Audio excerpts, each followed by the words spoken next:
All right, let's get cooking. Welcome to the latest edition of Chin Check Sports Radio. I'm your host, JD. I want to thank you all for taking the time out to join us. And as always, we welcome any suggestions, feedback, comments, and criticisms, which improves the quality of our program, which ultimately improves your listening experience. Before we get started, we once again want to send you all our tremendous thanks for your support on what we do. Again, we're getting positive feedback all the time. People seem to really enjoy our program as well as our content and the passion with which we speak. And as we stated before, we do this because it is fun for us and we're just simply sharing our passions and experiences with you all. Nothing more, nothing less, as we continue to slowly build our listening army to eventually take over the world, and I say that tongue in cheek. We do start off this particular episode on a somber note: the loss of hip-hop icon, pioneer, trailblazer, legend, Biz Markie, the human beatbox. The classic song Just a Friend passed away, and again we're slowly but surely losing a lot of our icons, and I know that with life comes death, but it's still sad nonetheless. So we wish the family of Biz Markie our deepest sympathies, and rest in power, Biz Markie. On this broadcast, we want to continue on with our Chin Check Radio Reverie, our fantasy warfare matchups.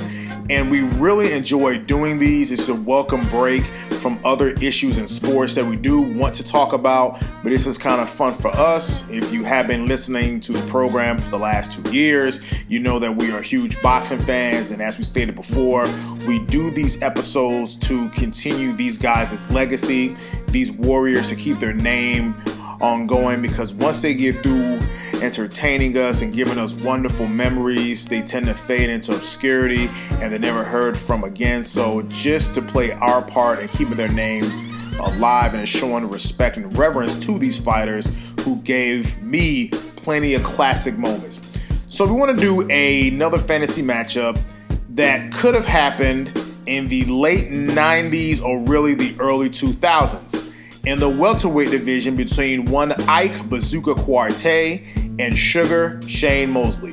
These guys were exciting welterweights where you really, I can say, a golden era, because of course you would think of the Thomas Hearns and Sugar Ray Leonard because they were bigger stars, especially Ray Leonard. But really in the late 90s, you had the popularity of Oscar De La Hoya, who was a crossover star. You still had Pernell Whitaker, who was an older star. Then eventually you had Shane Mosley, the late Vernon Forrest, Felix Tito Trinidad. So the welterweights have always been a glamour division, and during that time in the late 90s and early 2000s, it really was a resurgence for that division with a lot of great fighters and a lot of classic fights. And believe it or not, a lot of these guys did not fight one another, all the classic fights notwithstanding. And a fight that did not happen that we want to explore is Ike Quartey versus Shane Mosley. So let's go to our fighter bio. Ike Quartey fought at the light welterweight division, 140 pounds, welterweight 147 pounds, and light middleweight or junior middleweight at 154. Ike Quartey had a total of 42 fights, 37 wins, 31 big wins by knockout, 4 losses, and 1 draw. Some notable fights in his career: June of 1994, a TKO in a left round against Crisanto España.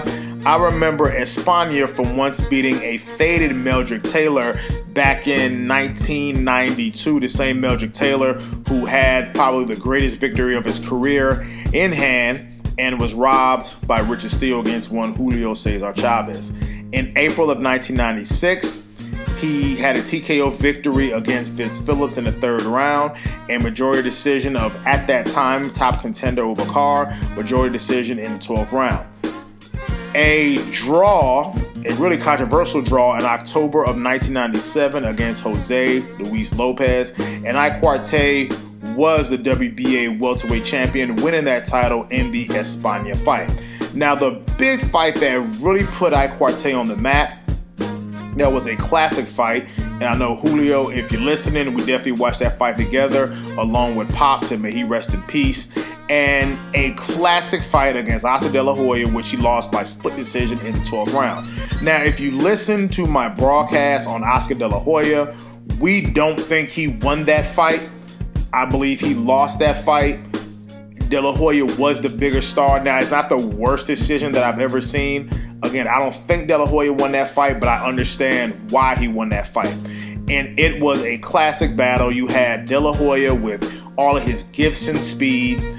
The flashier fighter, Ike Quartey, it was a very basic fighter, landing his jab. I mean, just a piston-like jab, probably one of the best jabs of his time, especially at his peak, really using his jab. But it wasn't until the 6th round where the action broke out, where Oscar De La Hoya scores a knockdown of Ike Quartey, and Ike Quartey then scores a knockdown against De La Hoya in one of the classic rounds in boxing history. So both fighters traded knockdowns, and I can make an argument that De La Hoya was worse for the wear after his knockdown than Ike Quartey was for his knockdown.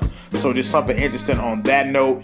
In the later rounds, going into the 7th, the 8th, and the 9th round, I thought that Quartey was really starting to establish himself, or like Larry Merchant said when announcing the fight, the few times that I agree with Larry Merchant, was that I felt that Ike Quartey was definitely creating the impression that he was dominating De La Hoya. What turned the tide in that favor was, or in De La Hoya's favor, was in the 12th round, Oscar De La Hoya scores another great knockdown. And a hellacious knockdown in the 12th round. He is beating Ike Quartey against the ropes. Luckily, the referee did not stop that fight, which the referee looked like he was close to do, but Ike Quartey was actually just swinging while he was pinned and trapped against the ropes, and De La Hoya is throwing everything. When I tell you throwing everything, just throwing everything. And Ike Quartey is taking a few blows, but he's actually just throwing his arms back in return to not give the impression that he was not intelligently defending himself. He was just throwing back against the ropes. De La Hoya eventually punched himself out. Ike Quartey withstood that barrage of punches. I thought made a bit of a comeback, but again, De La Hoya scores a 10-8 round. And some can make an argument that's what cost Ike Quartey that fight, but it is what it is. You know, those things happen, but a classic fight along the same lines. And if you think of classic welterweight fights, think of Shane Mosley versus Oscar De La Hoya a year later that we're going to talk about in a minute. Talk about Thomas Hearns versus Sugar Ray Leonard, Sugar Ray Leonard versus Roberto Duran. That De La Hoya and Ike Quartey fight was two evenly matched fighters that came down to the wire in an excellent classic fight. Ike Quartey's next fight was April of 2000, losing a unanimous decision against Fernando Vargas. Now, Ike Quartey took off 5 years from boxing. Folks, put this in perspective. 5 years from boxing. Had a return fight, which what they usually do against really unknown opponents, in a TKO in the 8th round versus Clint McNeil. June of 2005, a unanimous decision victory over Vernon Forrest, who at the time was a top contender. In December of 2005, a TKO in the 10th round against Carlos Bojorquez.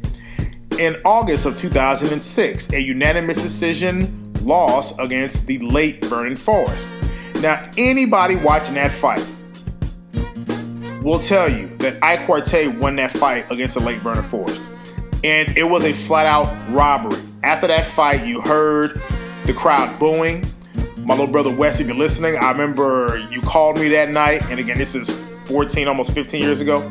I remember Wes called me that night, and he's on the phone screaming, saying, "Hey, the man got robbed." And I knew he was talking about Ike Quartey. It really was an awful decision. Now, both fighters were, especially in the case of Ike Quartey, a much older fighter, a little longer in the tooth. Vernon Forrest was clearly past his best. This is after beating Shane Mosley, losing twice against Ricardo Mayorga. So Vernon Forrest really wasn't the same fighter, but this was a fight that you had two former welterweight champions who were kind of on their last leg. And even Ike Quartey had a look of disbelief when he went over the top ropes. He had his arms spread out to the side, looking at the judges, really aghast as to this decision that had gone against him. I remember there was a brother at the gym that I used to work out with, and he and I was talking about the fight, and I believe I mentioned this before, where we're talking about it. He says, man, I couldn't believe what I was watching. I was home, my wife and kids, they were out for the evening, so I had just a time to just relax and drink my bottle of Hennessy while I was watching the fight. And then I couldn't believe when they named Vernon Forrest the winner of that fight. He goes, even he had to look at a bottle of Hennessy to make sure what was he drinking in a fight that he just watched. So I definitely remember that story because that was too funny. December of 2006, in his final fight, lost a unanimous decision against one Winky Wright, who we are going to do a broadcast involving the great Winky Wright. Now let's go to Shane Mosley, who had a much more storied career and much more classic fights. Shane Mosley fought at the lightweight division, the welterweight division, and the light middleweight or junior middleweight division at 154 pounds. A total ring record of 61 total fights, 49 big wins, 41 wins by KO, 10 losses, 1 draw, and 1 no contest. Now, some notable fights in the career of Shane Mosley, a very extensive career. Let's start with August of 1997, a unanimous decision against Philip Holliday to win the IBF lightweight title. So first world champion winning the IBF title. May of 1998, a TKO in the 8th round against John Molina. November of 1998. Folks, let me put this into perspective about how active Shane Mosley was. In 1998, he fought in February, May, June, September, and November. Put that in perspective. Do fighters fight like this anymore? No, they don't. So we're talking about numerous successful title defenses. So let's go to November of 1998. A referee stoppage against Jesse James Leija. Another tough fighter. Guy not really overly skilled, but is a tough fighter, and he beat him. January 1999, he defeats Golden Johnson by KO in the 7th round. In April of 1999, TKO in the 8th round over John Brown. January of 2000, a TKO in the 3rd round against Willie Wise. Now the fight that really put Shane Mosley on the map. June of 2000 against the aforementioned Oscar De La Hoya. Two guys who knew each other as children. Two guys who came up together in the amateur ranks. Oscar De La Hoya eventually won the gold medal. Shane Mosley was supposed to be on an Olympic team, but actually lost to the aforementioned Vernon Forrest, or the late Vernon Forrest. So they knew each other. Again, both guys coming from California. That southern, from Shane Mosley being from Pomona, Oscar De La Hoya being from Los Angeles. So that West Coast connection. So they knew each other for a long time. A lot of professional respect in that fight. And you want to talk about Cobra fighting a mongoose, or two mongoose fighting, that's exactly what that fight was. Shane Mosley was a little bit of the faster fighter, and you saw it in the 1st round, where at one point Shane lands a punch and gets out of the way. Just pirouetted out of the way, just a thing of beauty in the ring. Again, Oscar De La Hoya was the bigger star. I wasn't convinced that they were going to give Shane Mosley that decision, but as the fight progressed, the body punches that Shane Mosley was hitting Oscar De La Hoya with was clearly taking his toll. His trainer Jack Mosley was telling Shane, "Hey, you keep hitting him with these body punches, it's going to take a toll." And I believe in the 9th or the 10th round, in the later rounds of the fight, where even Shane told his dad, the body punches are starting to affect De La Hoya, which they did. And I thought Shane Mosley out-hustled De La Hoya, out-worked De La Hoya, out-punched De La Hoya to earn a clear, really should have been a unanimous decision, but it was a split decision. So this goes to show you the power that Oscar De La Hoya had with judges. And that fight was at the Staples Center. I've had the great privilege of going to the Staples Center myself out there on South Figueroa in Los Angeles. And folks, another classic fight. I will give De La Hoya credit, not to go too off on a tangent, and that's why I've always said I respect Oscar and the fact that he made it a point to fight for the most part, every top fighter of his era, and nobody could ever accuse him of ducking anybody. Now, he did use his star power to determine, advantages in his favor, but for the most part, he fought everybody that he needed to fight. So after that fight, Shane Mosley kind of lost a little bit of the momentum in that fight. November of 2000, a TKO in the 6th round against Antonio Diaz. And again, these are very, I'm not going to say nothing fighters, but really nondescript opponents. March of 2001, defeat Shannon Taylor by referee stoppage. July of 2001, a TKO victory in the 3rd round against Adrian Stone. So a lot of that momentum that Shane Mosley had after the big win versus Oscar De La Hoya was lost. Now, understand something. This is in 2000. You still had Felix Trinidad at 154. You still had Fernando Vargas. You still had, you had Ike Quartey. You had Vernon Forrest, which eventually they did fight. So it's still David Reed at 154. So there was a lot of good fighters that Shane could have fought. But why he decided to take those fights and didn't really cash the winning lottery ticket in the De La Hoya fight, we'll never know, but still had a wonderful career. January of 2002, fights former conqueror, the late Vernon Forrest. As we discussed before, in the Vernon Forrest fantasy matchup, is that Vernon Forrest in an interview said that when they were coming up through the amateur ranks, Vernon Forrest really was the number 1 ranked fighter. He felt that he was the best fighter, when in fact they gave Shane Mosley his number 1 ranking. So Vernon Forrest beat Shane Mosley when they were amateurs. Now, the question always comes up. You can beat a guy in the amateur ranks, but will it translate to the professional ranks? And the results are mixed. Mike Tyson lost in the amateur ranks and turned around and beat the brakes off the guy who beat him in the amateurs. So did Riddick Bowe.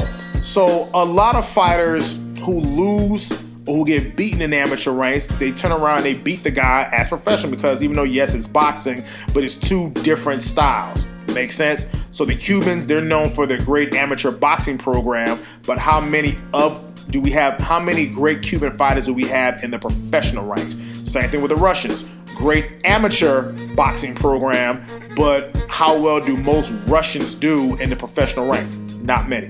So again, the question was always, can Vernon Forrest continue to beat Shane Mosley? Does he have Shane Mosley's number? Or can Shane Mosley prove that fight in the amateurs was a fluke? Now keep in mind, Shane Mosley is still the WBC welterweight champion. Is still considered a top pound for pound fighter. We're talking about maybe right below Roy Jones. So Shane Mosley clearly was the favorite going to this fight. The only reason why people really knew Vernon Forrest was because of him saying, hey, I beat Shane Mosley as an amateur. And Vernon Forrest dominated Shane Mosley in that fight. January of 2002, most notably in the 2nd round, where Shane Mosley was switching from southpaw to orthodox, gets cracked with a right hand, gets back against the ropes. Vernon Forrest unleashes a combination and lands an uppercut that straightens Shane Mosley right up. I'm talking about straightens him up. Mosley is clearly out of it. Mosley eats about maybe 2 or 3 more punches, drops Shane Mosley, and Shane Mosley's legs are not there with him in that fight. Mosley is just floundering around the ring. I think just based on being knocked together all there, his equilibrium totally knocked off. It suffers another knockdown. I think that was residual damage from that first knockdown. And it really was Vernon Forrest throughout that fight that nobody thought was going to happen. A totally dominating performance, and kudos to Vernon Forrest for that fight. There was also a sequence in the 10th round where Shane gets hit with a body punch and you hear him just writhe out in pain. But the one thing I will give Shane Mosley credit for that fight is that he never quit. This is after being battered in the 2nd round, after being dominated, he never quit in that fight. So the rematch was set July of 2002. He loses again to Vernon Forrest. So we're talking about clear, unanimous decisions in this fight. Clear decisions, lost twice to Vernon Forrest. Sometimes styles make fights, and Vernon Forrest just have the style to beat Shane Mosley. February of 2003, a no contest to an accidental clash of heads against one Raul Marquez, which sets up the rematch for Oscar De La Hoya September of 2003. Now this is at 154 pounds. Of course, now this is Shane Mosley off of 2 straight losses, dominating losses against Vernon Forrest, a no contest against Raul Marquez.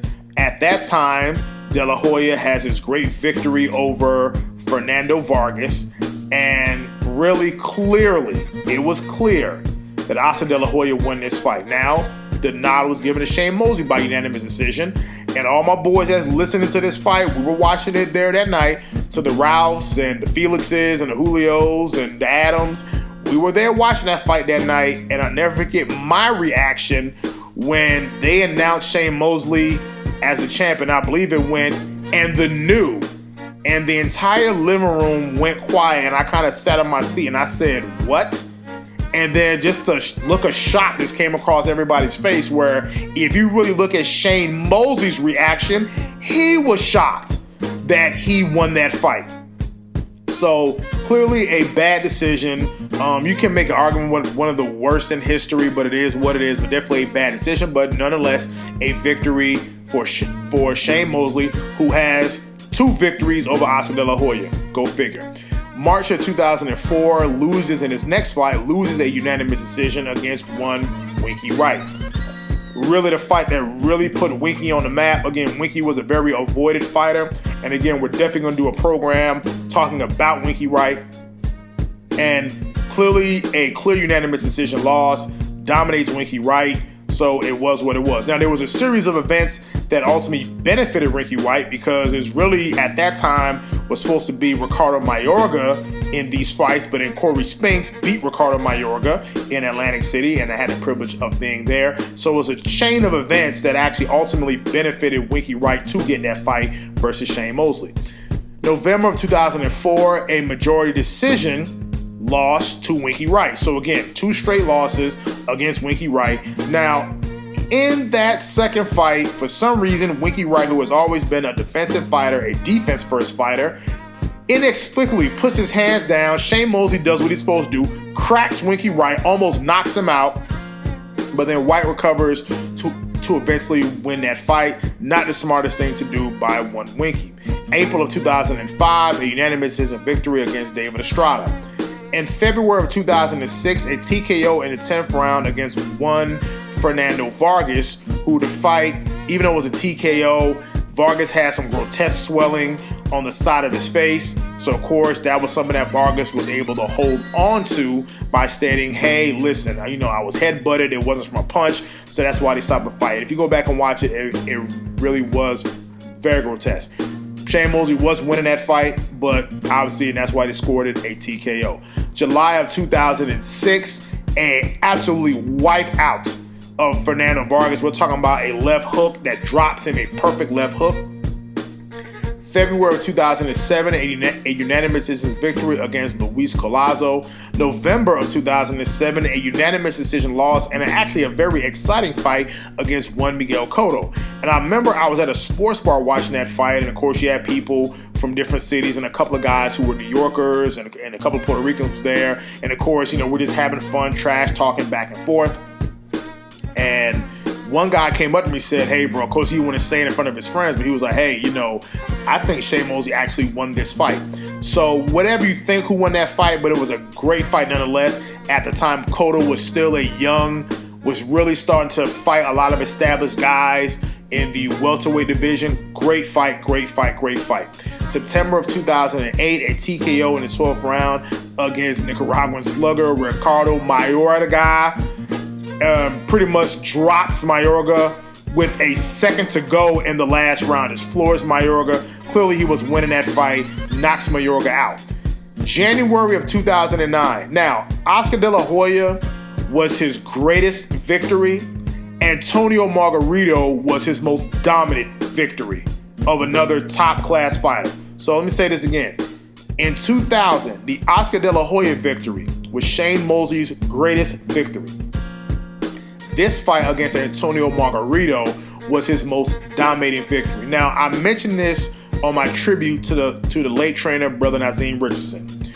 While doing inspecting of the wrapping of the fighter's hands, which is customary in any professional fight, he orders a hand to be re-wrapped because he sees there's a spot on a gauze, which means the gauze has been used before. So he's spotting on the gauze that's placed in between the tape. He orders Margarito's hands to be re-wrapped. While the rewrapping the hand, the block fell out, which made a hard sound upon hitting the ground. Nazeem Richardson picks up the block and puts it in his pocket. That was later revealed to be the functional equivalent of plaster of Paris, which is illegal in boxing, which is pretty much almost like having pieces of concrete in your hand because plaster is hard. It's an extremely hard thing.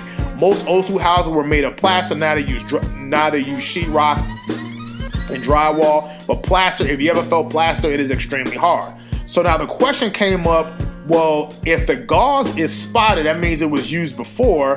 Then the next logical question would be, how many times has Margarito used it? And we have our opinions. We have our opinions about that. Now this goes to the Miguel Cotto fight that he had in 2008, which Cotto was clearly outboxing him. But you clearly, when watching that fight, you saw just Margarito just wearing Cotto down. He had grotesque swelling on his face. So people believe in that Cotto fight, he had the same hardened gauze inside of his hand wraps. I go back to 2007, so when he fought Paul the Punisher Williams, who we're going to do a broadcast on him. Paul Williams was an avoided fighter, was dominating Margarito, and even though Paul Williams won that fight, but him too was starting to get worn down by Margarito's punch. So there was always this belief that Margarito was a slow starter, and as the fight continued, he would pick up the steam and eventually wear down his opponents. Now we know in the Mosley fight, he was going to wear that plaster of Paris, if not caught by the trainer. So it's speculation how many other fights that he wore that illegal plaster inside of his hand wraps. And when they made him rewrap his hands, ladies and gentlemen, Shane Mosley beat the holy hell out of Antonio Margarito. When I tell you it was a truly dominating performance, it seemed like every punch that Shane Mosley threw landed. Every power punch that Shane Mosley threw landed. And a power punch is anything other than the jab. Folks, again, we're talking about Antonio Margarito, who had been wiping through the welterweight division, beating up everybody, was at that. Now, this is really during the retirement of Floyd Mayweather. So Margarito is seen as a top welterweight fighter of that time. And Shane Mosley beats the hell out of him. And keep in mind, he also was a 4-1 underdog in that fight. Again, he was an older fighter fighting against, at that time, the recognized top welterweight in the world. And he beat the grease off of Antonio Margarito, a thing of beauty, which sets him up for the fight May of 2001 against Floyd Mayweather. I believe that fight was really supposed to be against Andre Berto. It was Floyd supposed to fight Berto, but because of the earthquake in Haiti that took so many lives, that's how they ended up having that fight. And I had the privilege of being in Vegas and being in the MGM Grand to watch that fight. And in the second round, Shane Mosley cracks Floyd Mayweather with two of the hardest punches that Floyd Mayweather has ever taken. And folks, that's not an exaggeration, has ever taken. And the first right hand was a perfectly timed right hand just over the jab of Mayweather. He cracks Mayweather. I mean, Mayweather's wobbly. As the crowd starts to get excited, there was a palpable belief. Could Shane Mosley knock out Floyd Mayweather? And this is the second round. Cracks Floyd. Again, the second time as Floyd starting to recover, he cracks him again, almost with the same overhand right hand. Cracks Floyd. Floyd actually goes down to his knees. He doesn't touch the canvas. And Floyd Mayweather is literally out on his feet. But again, being the athlete that Floyd Mayweather is, he withstood the barrage. And I thought towards the end of that second round was actually putting his punches together. So Shane Mosley, and if you make an argument, really won the first round based on some low activity. Clearly won the second round. So at this point, he's up 2-0 in a fight against Floyd Mayweather and didn't win a single round for the rest of that fight. September of 2010, a draw versus contender stars Sergio Mora, and clearly it was an awful decision because Shane Mosley clearly won that fight. May of 2011, a unanimous decision loss against the great Manny Pacquiao. May of 2012, a unanimous decision loss against Canelo Alvarez, the top pound-pound fighter in the world right now. In May of 2013, a unanimous decision victory against Pablo Cesar Cano. A referee stoppage against Anthony Mundane in Australia. In August of 2015, a KO in the sixth round in a rematch against Ricardo Mayorga. So just a wonderful career by Shane Mosley. Should be a boxing Hall of Famer. Now, let's go to our analysis of the fight. You look at common opponents. Ike Quartey lost to Oscar De La Hoya, even though I think he won that fight. Lost to Fernando Vargas. Shane Mosley beats Fernando Vargas twice. And they both lost against Winky Wright. So, how will that fight play out? Shane Mosley is taller than Ike Quartey and has a longer reach than Ike Quartey. Ike Quartey's defense was that high glove, kind of that peekaboo style. And I don't mean the peekaboo style like a Mike Tyson. Pretty much just kept his hands high. A basic fighter who did the basics well. That's what Ike Quartey was. A basic fighter who did the basics well. A good, solid, piston-like jab that controlled the distance and that controlled the range through the occasional right hand that would keep an opponent honest, not to time his jab. Had a okay left hook, not great, but it was serviceable.